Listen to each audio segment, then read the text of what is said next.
In a world that often seems divided, the concept of solidarity shines brightly as a beacon of hope and unity.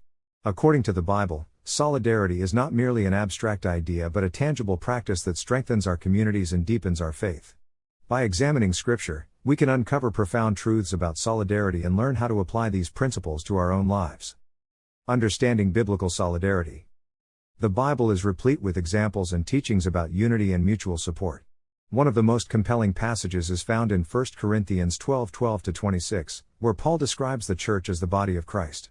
He emphasizes that every part of the body is essential and must work in harmony for the whole body to function correctly. This analogy beautifully illustrates the interdependence of believers and the importance of each individual within the community. In Acts 2:44-47, we see the early church embodying solidarity in their daily lives. They shared everything they had, ensuring that no one was in need. This selfless act of sharing and communal living not only met practical needs but also fostered a deep sense of unity and belonging among believers. The power of love and unity. Jesus himself prayed for the unity of believers in John 17:20-23. He prayed that all his followers would be one, just as he and the Father are one. This prayer underscores the divine importance of solidarity and the powerful witness it provides to the world. When we stand together in love and unity, we reflect the heart of God and draw others to him. Applying solidarity in our lives. To live out biblical solidarity, we must start with love. As Paul writes in Colossians 3:14, "Above all these put on love, which binds everything together in perfect harmony." Love compels us to look beyond our differences and seek the well-being of others. It moves us to act with compassion and grace, fostering an environment where everyone feels valued and supported.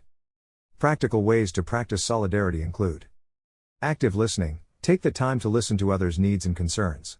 This shows respect and builds trust. Sharing resources. Like the early church, consider how you can share your blessings with those in need. Encouragement. Offer words of encouragement and support to those who are struggling. Prayer. Pray for unity and strength within your community. By incorporating these practices into our daily lives, we build stronger, more resilient communities that reflect the love and unity of Christ. Conclusion. Solidarity is a powerful force that transforms lives and communities. By embracing the biblical principles of unity and mutual support, we can create a world that mirrors the harmony and love of the early church. Let us strive to live in solidarity, supporting one another in love and reflecting the heart of God in all we do. With love, Brother Wes, Knights of Paradise Ministries.